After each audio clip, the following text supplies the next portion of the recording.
Hi, I am Joe, an artificially generated newscaster, and here's a quick recap of last week's goings-on. And let's start with WinRAR, everybody's third favorite archiver software of 2005. Last week, I already covered a vulnerability that allowed hackers to compromise a WinRAR installation and take over the victim's computer. But turns out, WinRAR's problems did not end there. A few days after the announcement, a new vulnerability was reported, which allowed cybercriminals to pack malicious files into RAR and zip archives and mask them as JPEGs, PDFs, and text files. After being extracted with WinRAR, the files would start running malicious code, leaving the victim clueless.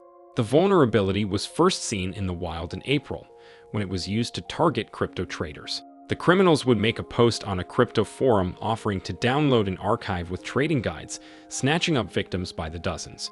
Both this and the previous vulnerabilities were fixed in the August update, so if you needed another reminder to keep your apps up to date, here you go. On to even more embarrassing stories. The email account belonging to Aleksandr Babakov, the deputy chairman of the Russian parliament, has been hacked. Ukrainian hacker gang Cyber Resistance published 11 gigabytes of his emails, detailing everything from Russian propaganda campaigns to corruption. For example, emails reveal that Babakov personally requested giving $10 million to Steven Seagal. I am sure it was a necessity for the Russian economy, and the money was well spent. Babakov also maintained good relationships with some politicians in Europe, Mexico, and the Middle East, casually conversing with them about propaganda campaigns and election rigging. Emails show that he also ran countless money laundering schemes, siphoning governmental funds through deals with his confidants and shady real estate purchases. This is one of the largest leaks of internal documents from the Russian government, and given its size, we are probably going to see new details coming out for months. In other news, Microsoft said it detected a massive espionage campaign aimed at Taiwan. Government agencies, tech companies, and other institutions are said to have been breached by Flax Typhoon, one of the more prolific Chinese hacker groups. Curiously, the gang used the same method which was used to hack Microsoft in 2021. It was a living of the land attack, meaning that Flax Typhoon did not use malware. Instead, it executed a code via a web shell. Such attacks are incredibly complicated and difficult to detect, and as several recent stories show, they are the weapon of choice for many state actors who want to snoop on their neighbors. Talking of state actors, the Polish government said that last week its rail service has been disrupted by a cyber attack. To be fair, it turned out that the attack wasn't very cyber. Apparently, somebody simply used a commercially available radio equipment to broadcast signals that stopped around 20 trains, messing up the schedule.